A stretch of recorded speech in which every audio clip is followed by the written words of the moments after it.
I guess the question I'd have for you is,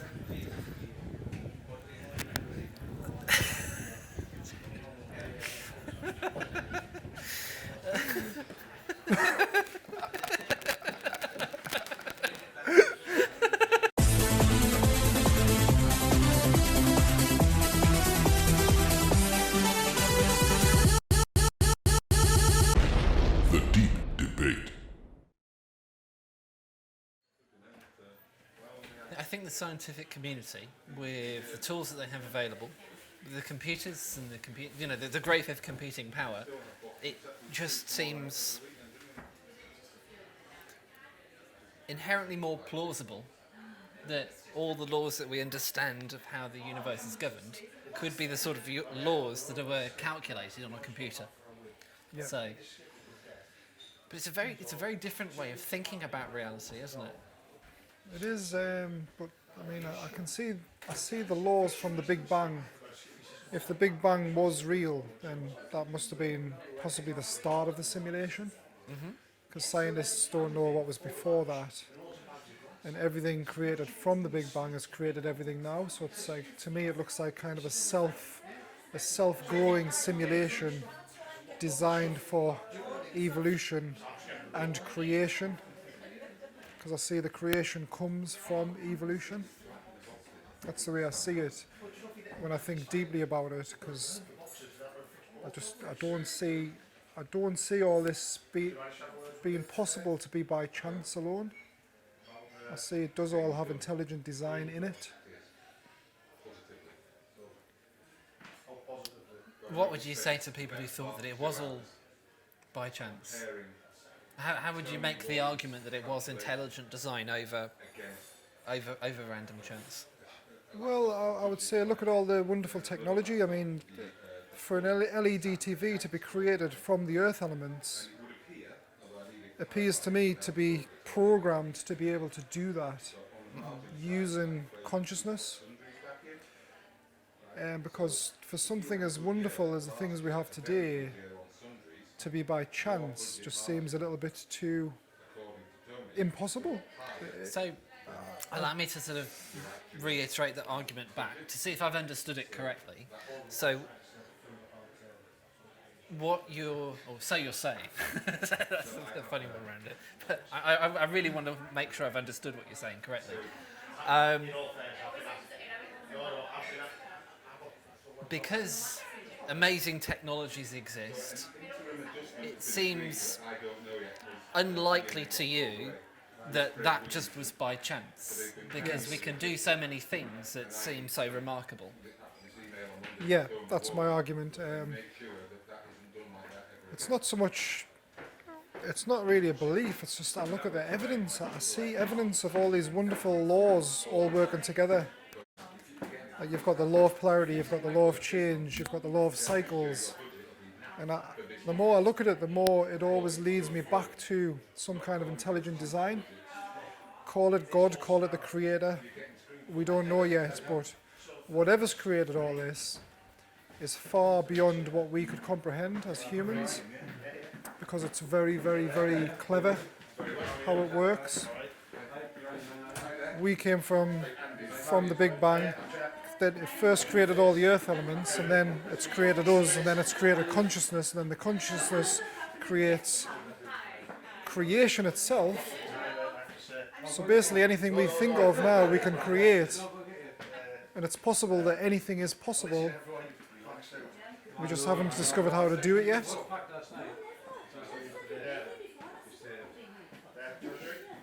Now if that is the case, then to me that shows some kind of intelligent design behind the programming, which has been programmed for creation and evolution.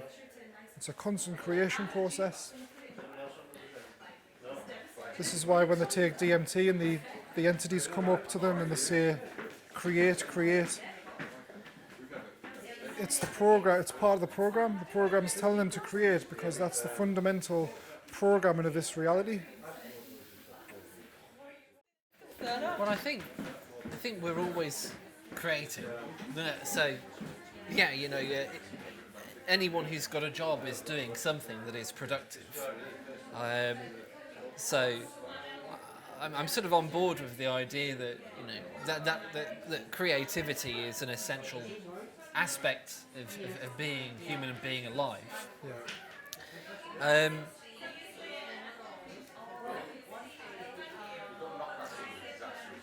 I think whenever I try and imagine intelligent design, it always kind of leads me back to this idea of there being some spirit, figure, God, whatever, before anything existed, sort of going, right, oh gosh, what are we going to need? What are we going to need? Televisions. Where did I get the idea of televisions from? I don't know. Televisions would be in a television studio. I haven't made a studio yet. How did I know? It's always, there's always this problem of how would any being understand or know what they wanted to create in a world without having had a world to draw inspiration from to know what to create next. So I'm more on the side of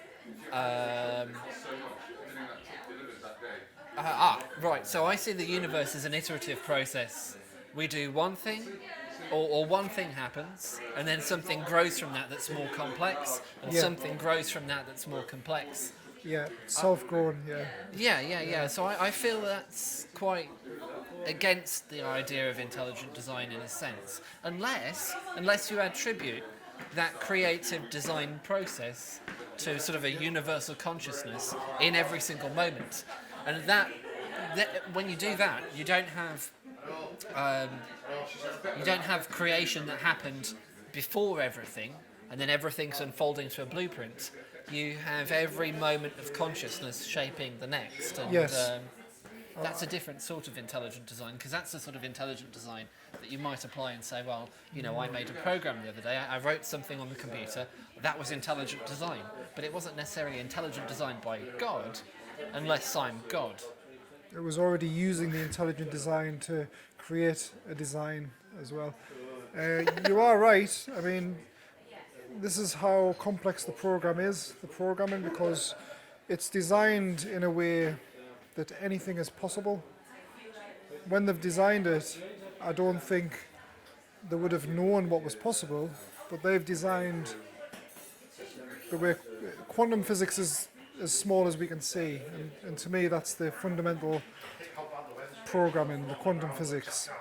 So obviously they've designed this in a way that anything's possible, and they've just clicked start, which was the Big Bang. That's the way I see it. And then they don't know what's going to create, but they can just watch it create. I've got a problem. As it creates, they might be able to adjust things here and there.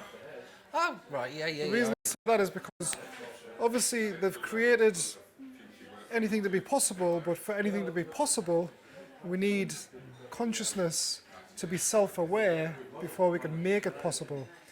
Now, things like the dinosaurs, for instance, which a lot of people forget about. A lot of people forget about the dinosaurs. I think that they were at a stage where they were never going to become self-aware enough to create, to be able to use matter for what it's here to create. So they weren't using matter for its full potential, which is why the creator, or whatever's watching all this, could have created the meteorite to happen. Unless it does that automatically, the program might automatically delete anything that's not using the program for its full potential. How would you demonstrate such a thing to be true? How would you test for that?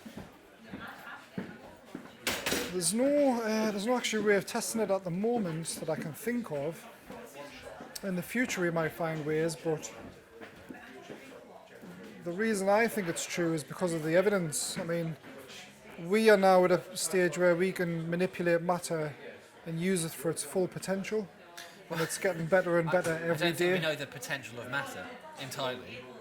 We don't know the full potential yet. We're using it more than we did before. Yeah, but we will find out. I mean, anything's possible, we just haven't discovered it yet. It might be possible for us to fly, but we haven't discovered a way to do that within our mind structure to make us fly. Yeah. I think that entirely could be possible. which is the genius of the program. Anything is possible if we can imagine it to be possible. So that's how I see it.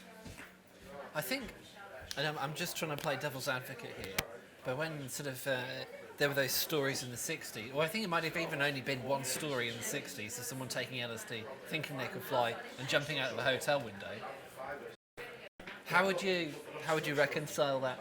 Because I'm pretty sure that person, when they did that, were fairly sure they could fly, but it didn't work out for them.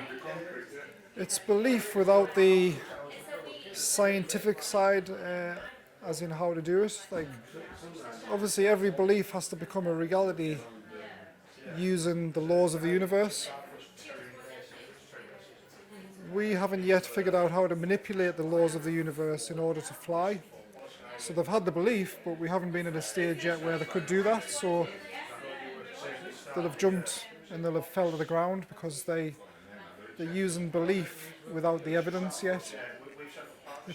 Things have to be tested slowly before we can come to a stage where it can actually be a reality. It's like an LED TV again. We wouldn't just be able to create one. It takes many years of building on this, building on that. The first radios came out, the technology evolved. I think I understand what you're saying. So, see what I mean? Yeah. so it's not like I could have given you a bunch of capacitors, resistors, some glass, and a bit of plastic, and say, "Go on, just believe in yourself. I want to see an LED television by tomorrow morning." Exactly. Yeah. Yeah. I think that works in the same way. It may be possible to fly. It may not. I don't know that yet, but I know that. Well, I don't know for sure, but in my experience, in the way evolution's going, I think it will be possible to heal ourselves with our mind. Mm-hmm. I think that is possible.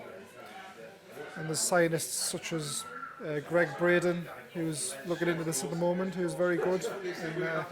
And sometimes I listen to him, and he's got some good theories on it. It hasn't been scientifically proven fully yet, but I think that is possible. I can imagine that there's going to be a lot of people who would consider themselves skeptics, who balk at the idea that our minds have any substantial influence on our ability to heal. How would you try and bridge the gap between where you are and their understanding of the world? What would you say to someone like that if you were trying to convince them? What evidence would you show them? There is no evidence of self-healing as yet, but there is evidence of feelings. Obviously, somebody's emotional state can change the way they feel, and it can affect the health. So that's the starting point. We're not fully there yet. We cannot predict the future, but I think if that kind of study keeps going, it will lead to a point where not only our minds can create happy moods for us, it can also create happy states for our organs, and it can most likely eventually heal our organs once we figure out how to do that with pure thought, which is what the psychedelic drugs are doing. They're expanding thought. They're here as a tool, psychedelic drugs. People don't realise that yet, but they are here as a tool to assist evolution for us to be able to create what needs to be created in order for evolution to flourish, the creation process. Well, when it comes to free will, I think that when I've tried to understand it for myself, there's always something I'm trying to do. I'm always trying to get the best outcome in a given situation. What feels to me like free will is my ability to choose what I feel is the right response to a situation. Yeah. And that's not arbitrary. It's not like I roll a dice and decide to do something, or I don't decide to do something absolutely crazy to demonstrate that I could. Yeah. I just try and choose the best outcome. Well, if I'm doing that completely consistently with a given set of inputs, that's almost like I am the equation solving itself. So that doesn't necessarily mean that I'm doing anything other than what might look like a physical process from the outside. Does that make sense? Yes, So it does, yeah. I suppose in a formal way, I would see I would say that I have a compatibilist approach to free will. But what I find really difficult is when free will is discussed is, well, how do you define free will? how do you define free will? That's a tricky one, because I think it's very easy to splash the phrase around, but if we're not all on the same page when we're talking about it, then that's going to cause a lot of confusion. I think free will is misunderstood. I think free will is survival, it's love. And the reason I think that is because I was discussing this with somebody a few weeks ago, and their argument was, well, what I said, I've got free will. If I choose, I can just run and jump off a cliff tomorrow if I wanted to do that. And their argument was, well, would you do that? And I was like, no. So, is it free will? Yeah. Or is it about survival? So we do have free will to create and do whatever we want, but we will only do that if it's based on survival and if it's based on the greater good of mankind, which is again the spiritual side. Because you want the best for mankind. Everybody does deep down, and they want the best for themselves. So free will doesn't come into it because they wouldn't do the things that could be possible within free will unless it's based on a survival dynamic, which could be part of the programming. I mean, I think for me, my understanding of the word spiritual is kind of consciousness, really. It's an examination of the self and what that is. Not always getting great answers, but certainly the quest. So it's definitely that as well. Thoughts and feelings together, yeah. Thoughts create feelings. Feelings can create thoughts as well. okay. They seem to work together, but obviously the thoughts come from becoming self-aware. And I know we were speaking before about trees and plant life and whether that's self-aware, and I don't think it is. I don't think it's conscious in the sense that we understand it, because I think that's here for consciousness survival. It's here so that we can survive. It's here as a catalyst for consciousness, which is creation.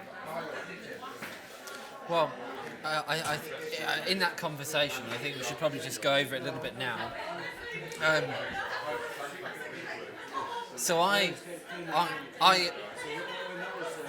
the closest identification that I have that matches what I'm inclined to believe. So I'm not trying to go by any rigid structure here or say I am definitely 100% this. Yeah. But the thing that makes the most sense to me is panpsychic pantheism. Right. And the reason for that is that on a scientific analysis, it's I think we may have said this before, it's sort of like your food rearranged, to borrow from Max Tegmark. It's that idea that you're a complex information system and there's no scientific sign. You know, we can't put you in an MRI and go, oh, that's consciousness, we can see it moving around. We can't do that. It's sort of consciousness isn't on the scientific map in terms of a way that we can objectively see from the outside. Yeah. It's a self-reported phenomenon. We've got consciousness correlates, and we can map those from the outside, but we can't see consciousness itself necessarily. And I think the problem that we have then is that, well, if you're just information and matter doing a thing, well, the universe is information and matter doing a thing, and it's far more complex, and there's far more information being spun around in the whole of the universe than there is in yourself, or in me. So what right would we have to attribute consciousness to ourselves and not to the rest of the universe? And I go with Donald Hoffman's conscious realism as the closest thing that I've seen to something that makes sense to me. Right, what you're saying, the universe could be conscious, but I don't see any evidence for that. I see it as kind of like a catalyst for consciousness. It's like all the laws working together to create the universe, but the universe has already been created, and it could have reached its full potential, whereas consciousness itself is able to create new potentials. Well, hang on a minute. So, sorry, are we saying that only consciousness can create? At the moment, consciousness is the catalyst for all creation, because that's how we're creating all the wonderful technology around us and everything. So the universe has already been created, atoms have been created, molecules, all the earth elements. We've come from that, and now we're conscious, so we can now use all the earth elements to create new things that have never been created before. And there could be multiple planets in the universe doing that right now, because I think the universe is designed for that. So if the universe is designed for consciousness, then that would mean consciousness is supposed to be here, and it is separate to matter, because matter itself is not conscious, and we're fully made. How would you know that? The reason I think that is because consciousness comes from a complex system that the brain has evolved into. Well, that would be our human conscious experience would be that way. Yeah, But how do you know that there isn't a simple, rudimentary, and it may not be very accessible to us in a form that we can understand, but how do you know there isn't some simple conscious experience of what it might be like to be, I don't know, a table, an atom? because the table doesn't really have the complexity needed to spark consciousness. How do we know that complexity is required for consciousness? Because there's awareness, which is the animals are all aware. They've got feelings, thought. They've got all the five senses, which is a form of consciousness. Yeah. But they don't have self-awareness. Consciousness has to develop in a way mechanically. So our brains had to mechanically evolve into a complex system that is now capable of self-awareness. And I don't see trees or plants doing that. Yeah, that seems reasonably fair, but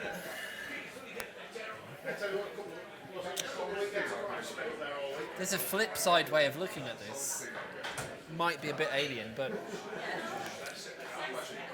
what if the confusion is that, you know, you could say that everything exists within one consciousness, you know, the whole Bill Hicks idea of one consciousness subjectively experiencing itself, Yeah. which I personally buy into. You know, I think that's the way that it is. Well, in such a model, maybe the way of seeing it is more of the conscious mind of the universe, and the experience of being human is more of an illusion of being an individual. So how would we know if the things outside of us that might not have that illusion of being an individual, how do we know that they don't have some power of self-awareness? That's tricky for me. I'm not quite sure how I can get my head around that. It is tricky. I mean, I think it's both. Myself, I think there is consciousness is all one, because we all have the same form of consciousness and we all have the same feelings. But it is individual as well. We all have our individual life experiences, which then lead to further creation. So somebody who's had a lot of experience behind technology will then be able to create better technology. So it is. Yep. I think it is all individual. We're all individual spirits experiencing this consciousness. But consciousness itself is all one in the sense that it is all the same. It's all using your five senses, thinking, creating, and having the same feelings. All right, so you're seeing it from the point of view of it all being the same type, rather than it being intrinsically, monistically the same thing. Yeah, Yeah. it's the same thing, and it's separate as well. Which is why some people believe we come here from somewhere else to experience. I don't know if that's true or not yet, because in my experience we start here as a clean slate. Okay. Because I know when I came here, I was a clean slate. I had to learn everything. I had to have all these negative experiences in order to learn how to love myself, how to love others, how to want to explore reality further. And I think everybody does start as a clean slate, but that comes back to the free will argument. If we do come here from somewhere else, has it been pre-designed for us to go through all these experiences in order for us to learn what we're supposed to learn, to go back there and use it? Which would lead to the multiple universe theory or the other dimensions that people see when they're on psychedelics. Because when people take psychedelics such as DMT, I think they might tune into these other realities which tell them to create things. I've no idea what to make of that, whether it's just imagined in the mind or whether there is a greater reality to it. I don't know. I don't know. It's a tough one because I mean all this could be just an illusion because the double slit experiment kind of proves that in a way, because it proves that whatever way we're not looking at isn't there. So these people behind me now, technically to me, I can hear them, I can sense them with my senses, but as far as a consciousness vision goes, they're not there. That's what the double slit experiment shows. Well, my argument of that is that if they're not there, how can we hear them? Because sounds come via vibrations, and vibrations have to be sparked via using atoms in the throat to spark the vibrations. So I think this is what's baffling about the double slit experiment. So I think there's some difficulties with the double slit experiment in that it gives us good reason to take the Copenhagen interpretation seriously, which is the one that things just exist as probability until they're observed. Mm-hmm. But there are other interpretations of quantum mechanics that fit what we see in the double slit experiment, including the many worlds theory. Yeah. And I think it's good to be open-minded towards those things. But the other thing I would say is that I'm aware of C60 buckyballs, these large carbon allotropes going through the double slit experiment. But not aware of any people being fired through double slits. But I know what you mean. I mean, it's still the basic building blocks that we're all made of. So that's, you know what I mean. But I think there's a lot of confusion around that. But it does raise some very interesting questions.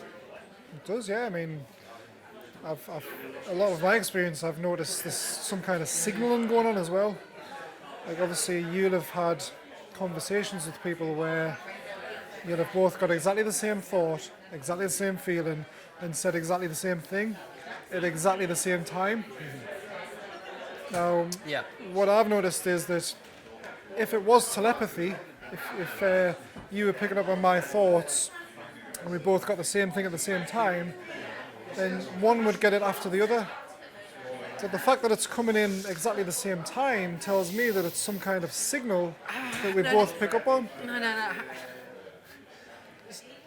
I don't necessarily think that there'd be a time delay. I mean, I'm not sure. I mean, I'm not quite sure how you get to that stage. You might be right, because quantum entanglement itself proves that there isn't even speed of light. It's faster than the speed of light. It's instantaneous.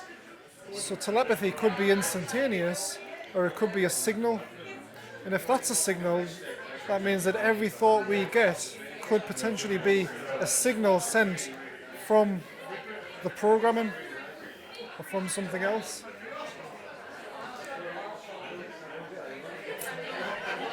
I've got a question for you. I think we've indulged in a certain amount of conjecture, which isn't established science. And I think that some people are very happy to play around, to roll around in the mud of conjecture, right? Yeah. And to be very playful and engage with their own experiences and see what works out for them. And there are other people who I can almost imagine them getting red in the face, shouting at their computer were they to watch the rest of this. And I think I struggle to reconcile that a bit. I mean, how do you feel and what do you think about all of that? Because there's Well, there is very scientific people and there's very spiritual people, so I think it's important to bring them both together. I'm very scientific. I like to have evidence for things. I really do, but I'm just kind of, the way I see it is I kind of use my experiences and my common sense to see if something's real or not. For instance, I don't believe in religion. A lot of religions are not based on real evidence. I tend to go by evidence I see. Like the signal thing, yeah, it is a bit woo-woo science, but the signal thing is something I observe a lot. I see that happening quite a lot. Like, there's many times I've said exactly the same thing as somebody else. Now, is that just pure random chance? Is it just their emotion and their thoughts thinking exactly the same thing as mine at that exact point, which it could very well be? But then again, it happens a lot. And what's the chances of that happening a lot? Well, so there are things for me where there's part of me that's more than happy and very interested and definitely wanting to learn from you when you say things like laws of polarity. And there's another part of my head that goes, that's not in a textbook. Has that been vigorously scientifically proven and replicated and peer reviewed? I think not. But there is, there are two sides to that, because I don't want to be dismissive of you just simply because it's not in a physics textbook. But I find it hard to balance those two sides out a little bit. I think the problem is that it can only be... But the telepathy, though, I just want to mention, because I want to agree with you as well on my own personal experience too. I think I've explained the tantric thing that happened to me. Yeah. And that seemed to correlate so perfectly. It turned me into a believer. Yeah. Because I could see it. And I was sort of like, well, there isn't another rational explanation for this that I can see. I do my thing, I get a reaction. I stop, the reaction goes away. Yeah. Rinse, repeat, 11 times or so. It gets to a point where your own personal experience makes you go, okay, I accept this is a thing. Well, this is the thing, these things are fully testable. They are testable, but science doesn't seem to want to test them. I think some scientists Because do. test these things, you have to use spirit, you have to use the spirit inside, you have to use consciousness. You can't do it with the physical world. You have to use consciousness to do it. You have to do bad things and see if it comes back to you. And you have to test it constantly in order to see if it's really working or not. But I see what you're saying. I mean, it is hard to prove at the moment, but it is fully testable. If only people would test it more. And I think that's what needs to happen. I think you're being quite optimistic there. Let's say that it's true, right? Let's say that it's true. I think that if there was something like telepathy, I think that if people didn't believe that it was a thing and people scoffed at it, that I think people would mentally have their own confirmation bias against it being a thing. Yeah. So they might have an experience of telepathy and they're like, oh, that was a random chance, that was a coincidence, and rinse, repeat. So, I think it works both ways. Yeah. So I think that if it was a thing, that it wouldn't necessarily be obvious, and that people would still have the same reports of, oh, no, it's not a thing, it's never happened to me, because they're never acknowledging it, they're always confirming it as something else. Yeah. No, you're right. The world might not be ready for it, though. I mean, we're not ready for telepathy yet, because it is something we have to evolve into. I should say I'm not totally sure if it's a thing or not. I mean, Yeah, it could that's be. the thing. I'm subconsciously modelling it. It could be something. I mean, I don't know. It hasn't been fully proven yet. You're right. Yeah. I mean, it might love not be a Sheldrake's thing. work, I though. might be wrong. Have you think. seen Rupert Sheldrake's work? Yeah, I've seen That's seen parts of what he does. Very interesting stuff. Yeah. And Dean Radin's done similar stuff on that. And they say, that's the thing that gets me the most, is because I know that a lot of what we've talked about won't be regarded as hard science, but I would love to touch the hard science of these things a little bit. And that's in particular with the likes of Dean Radin and Rupert Sheldrake, and they're not the only ones. They've the ones that have got the most headlines. But scratch the surface a little deeper, you'll find other people reining in and having the same. They agree with those people. They're genuine academics as well. think it all depends how they test these theories, because these theories can The only... trick is, though, the difficult thing, sorry, I just got to get this one point out, is while a certain set of scientists seem to get positive confirmation in these experiments, other people who seem to be perfectly decent people don't get confirmation. So when I did my episode on side effects, I didn't quite know what to do other than balance out the two sides. People like Susan Blackmore have a very genuine story. I'm trying to think of the other name as well. I've met him. Damn it.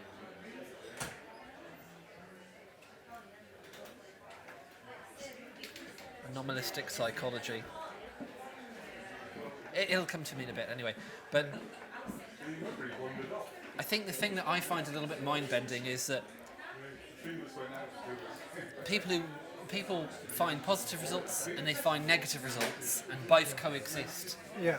And the thing that I find tricky about that as well is that people then just seem to pick which one they want to be true out of those two things when they're having discussions about it. You might be right. I mean, the law of polarity might work in that way as well. There might be the evidence, there might be the non-evidence.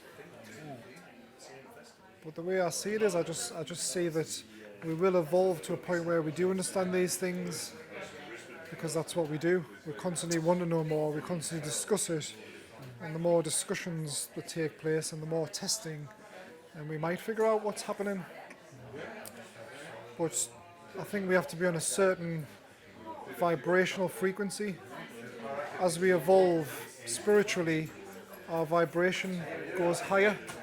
We go on a higher vibration, and you have to be on a certain vibration in order to learn new things that you don't know on this vibration.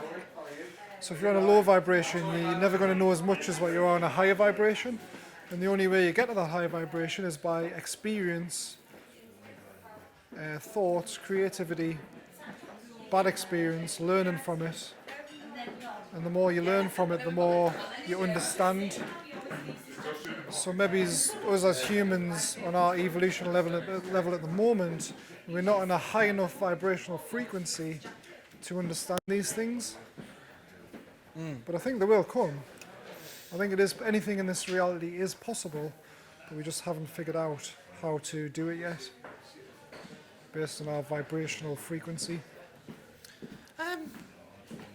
I'm not sure how I feel about the language of vibrations, although I've heard it before, but certainly the conceptualization of different levels of being makes a tremendous amount of sense. Yeah.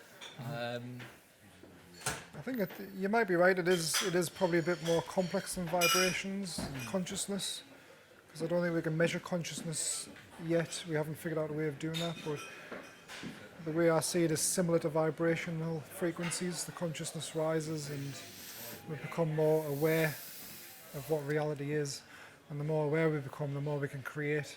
It's a constant creation process, and it's wonderful.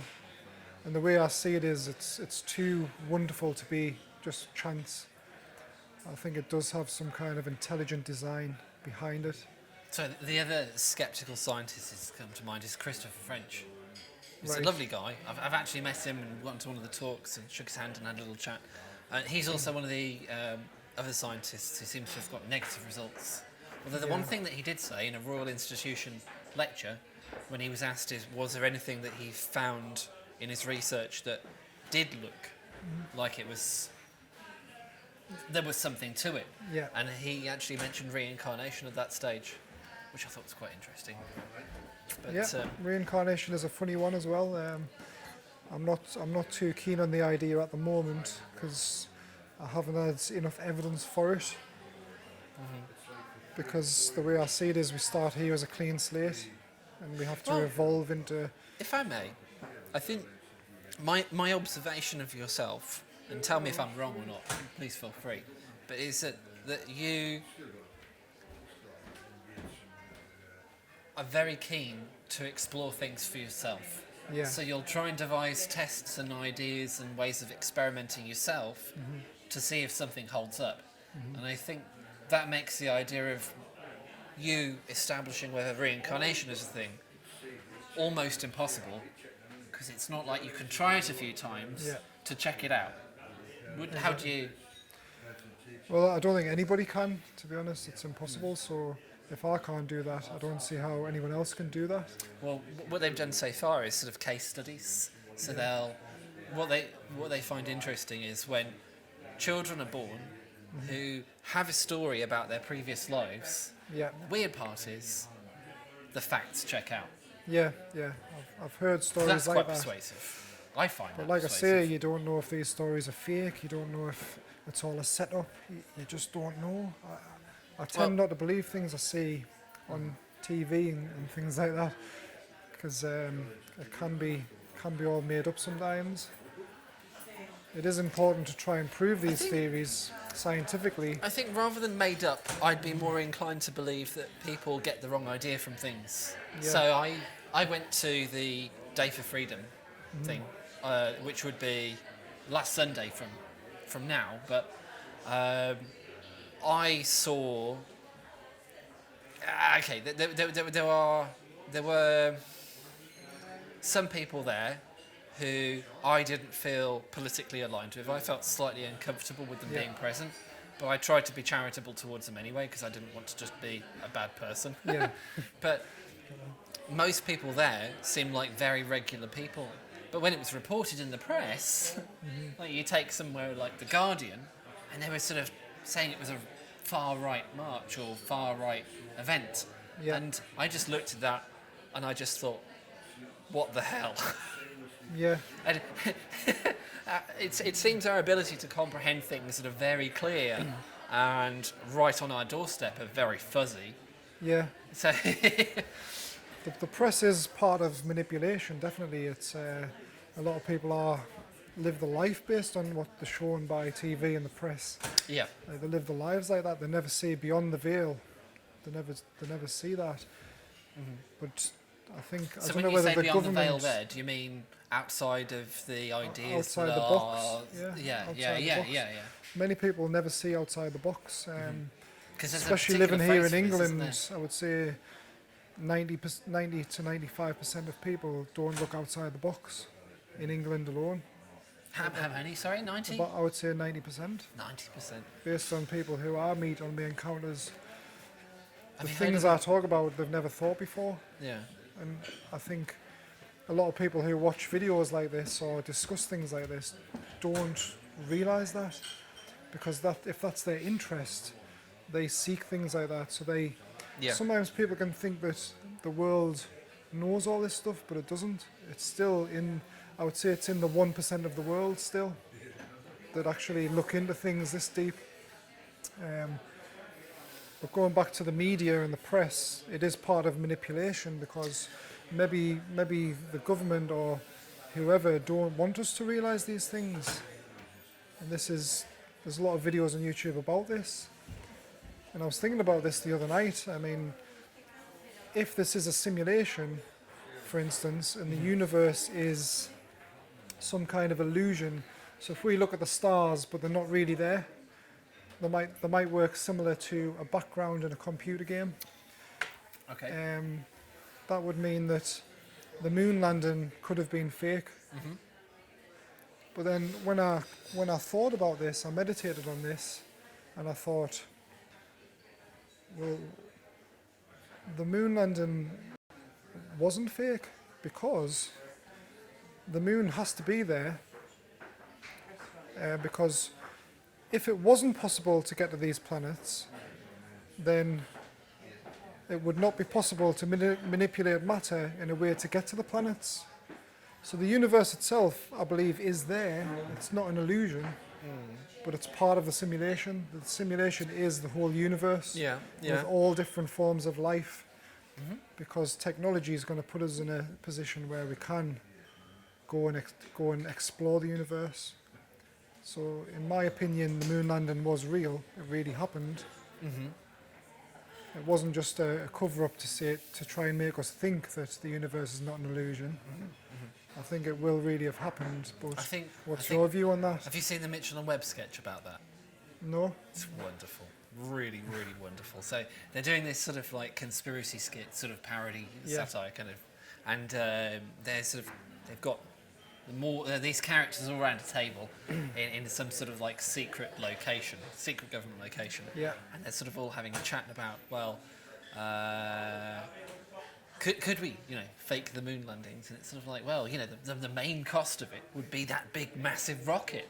It's like, Yeah. oh, right. Well, if we're going to fake it, why do we need the big, massive rocket? It's like, well, because people are going to ask, how did they get there? Yeah, exactly, It becomes an issue where it's just the catering that's the difference in cost. But Yeah. If it didn't happen, then it will happen one day, because whoever's created this reality, obviously the universe is there to evolve. If we didn't have the universe to look at, the stars, we wouldn't evolve, because we wouldn't have no reason to evolve. It's all about exploration. It's all about wanting to know more, exploring the universe. And that's a catalyst for evolution. So I don't for one second think the universe could be an illusion. I think it's part of the illusion, but it is really achievable to get there. I guess it depends on how you define illusion, because an illusion to me is something that isn't as it seems. Yeah. I'm not sure how you feel about that. Well, if this is say this is a simulation, then looking at the stars could be just they could not be really there. It might be just an image for us to look at, to think they're there, so we evolve. But when I thought about that again, I thought, like, if we can evolve, then we're going to evolve to a point where we're going to get to these places anyway. So the universe, to me, has to be real. Like, it cannot be just an illusion. You see what I'm saying? It's like, if this is just this reality is an illusion, if it's like a program, and it's not real, then the universe has to be part of that. Like, the creation's so advanced that it's created the whole universe with many different forms of life. Because we could have formed anything. We talk about the dinosaurs. They became extinct, but they were different to us. So any planet can create any form of life, all different variations. But if that life's not using the universal laws correctly to create things, then there could be something within the program to delete it, which is why the dinosaurs might have had to disappear before us. And now that we're using matter to its full potential,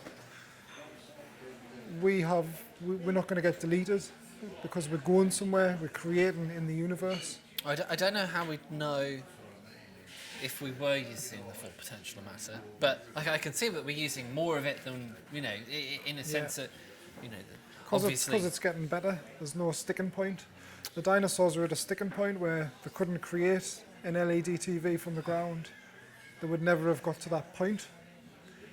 So there could be something within the programming over the whole universe that deletes anything that's not going to use physical matter to its full potential, which is another theory I'm looking at the moment.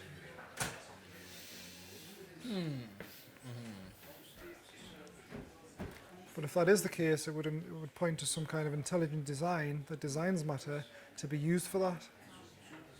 This is another reason I think this is an intelligent design by something that we kind of comprehend, because it's way too advanced for us to comprehend.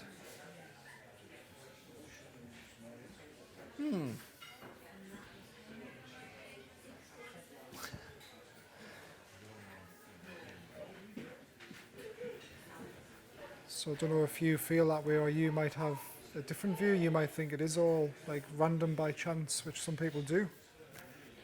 But to me, it doesn't seem, it's too special. It's too special for that. Like, our consciousness is too special. There's too many good things in the world. There's too many nice things. There's love. There's understanding. There's creation. I think It's too special just to be by chance. I think the universe exists as a product of an algorithm, where the algorithm seeks to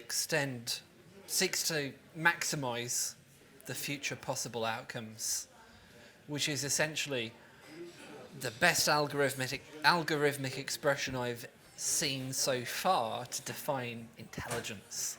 So I think intelligence in some sense, is the algorithm that gives rise to the universe and all the complexity that we then find within it. So I suppose I don't see a separate intelligent designer. I don't see a blueprint phase of the universe. I'd like to give a little nod to the way that you're thinking there. I mean, it's if you look at the quantum gravity research people, and there's the suggestion that they've got that the past affects the future and the future affects the past. Yeah. Then perhaps everything exists as a way in a way that's linked together in a way that we Yeah. can barely understand right now, in a way that would mean that there is always a way that we can grow and evolve out of whatever problem that we're in. That's at least possible. It's possibly flowery thinking as well, but that doesn't necessarily mean it's wrong. It's conjecture for sure, but No, you might be right there. I mean, the past, present, and future definitely does affect it. It seems to be all working as one, to be honest, because we're always in the now. This is the reality now, but yeah. everything we do in the future is based on thoughts about our experience from the past. So the past is generating the now, which is then generating the future, and then in the future we'll be using our thoughts then from the past to generate another future. So it's like a constant evolution process. How do you feel about the way that I've taken the idea of intelligent design and really simplified it a lot? You're right, because it did start with the Big Bang. So who or whatever's designed all this has to have designed something that's capable of self-growing. Well, if you're going to go that far, you don't need anything else, surely. Surely the algorithm itself that defines science, really. That what they're aiming for, at CERN when they want to write an equation that describes everything that will fit on a T-shirt, that sort of thing. Yeah. Is that not the basic building block of everything? Could you not attribute intelligent design to that equation? Yeah, it's kind of like an expansion of the design. It's like this program, if it is a program, is so advanced that they've designed all possibilities within one fundamental particle. If the Big Bang Theory is correct, that is. We don't know. I've had theories on this where I believe it could be a constant process from the point of the Big Bang, but it's still coming from there now, like a spiral effect. I believe that could be possible. It could be still coming from that single point now, but constantly creating and expanding from that point. But whoever's designed that point has designed something that's capable of self-creation. It's like a self-creating computer simulation that's capable of creating intelligence which can create more. It's all a creation process. Everything's down to creation, and that's what it's been designed to do. And for that to happen just by chance from nothing seems it seems more reasonable to believe it is an intelligent design than it does to believe that it's just by chance for no reason. Well, that's my argument regarding the I'm simulation just trying to theory. analyse those two possibilities.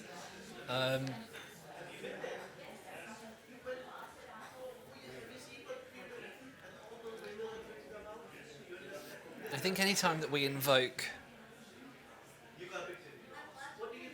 a god, we then have the problem of saying, well, how did the god get there? Yeah. It feels like kicking the can down the road rather than solving the problem.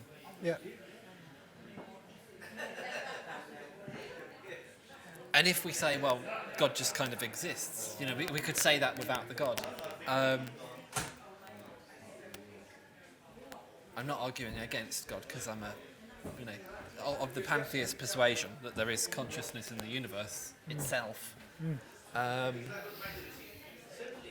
I don't think that needs to be conceptualized as something that exists in full-blown form at the start. It just needs to be the right sort of algorithm to develop into what we have now. Yeah. Everything expands from one single point. I'm trying to figure out if I've really answered the question, because it's for things to just happen by chance. There needs to be a system by which events can happen with probability over time. And then you've got the problem of saying, well, what happened before time? How did time start? And as soon as you're outside of time, the whole idea of randomness just becomes absurd. There's no time within which random events could occur. Yeah. So Time I'm not sure how itself to make is, sense of that. I think time itself is the law of cause and effect. So obviously time's necessary for us to create, because it has to create in stages. And without time, those stages wouldn't take place. But time is an illusion in a sense, because the past, present, and future are all working together. And I think Einstein proved that time was an illusion, which is another reason I think this is some kind of simulation, because time is an illusion, as is many other things. Many other things are an illusion. But I don't think science is ready yet to prove it's a simulation. I just think this is the way I see it. I think there's more evidence to support the fact that it is an intelligent simulation or intelligent design than there is to say that it isn't. That's my argument with it. I really think there is more evidence to say it is than it isn't. Well, I guess the question I'd have for you is,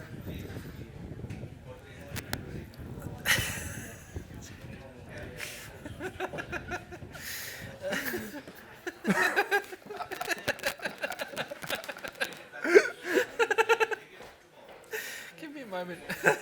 See, that was a law of state transfer. You started laughing, then it made me laugh, but I didn't know why. Right. I was just laughing, but it was genuine, because one state can transfer into another. Yeah. It was. Sorry. It's just the way the door got opened, and then I'm just aware of my head going. Woo! It's like. Yeah. This is one thing I'm going to ask you. Sorry.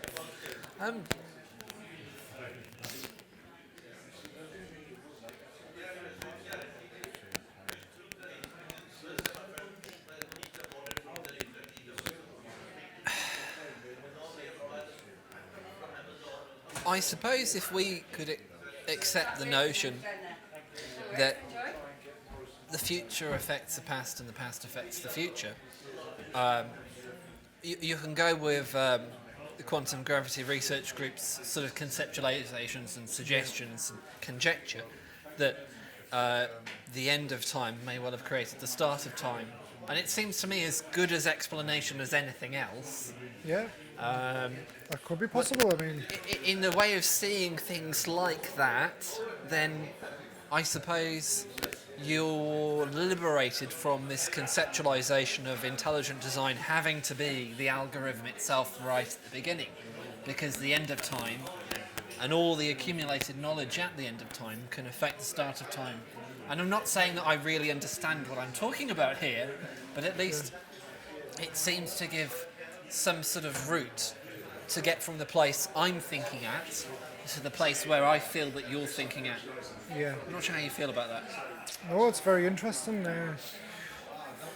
You're right. I mean, time is an illusion, but I mean, for all we know, we could be some kind of game on some of the entities' Oh yeah. desk, Yeah, where they fair enough. press a button and it starts, and they just watch what creates, Yeah. and they can possibly like delete things here and there because they want to see creation. They want to see us create technology to go places.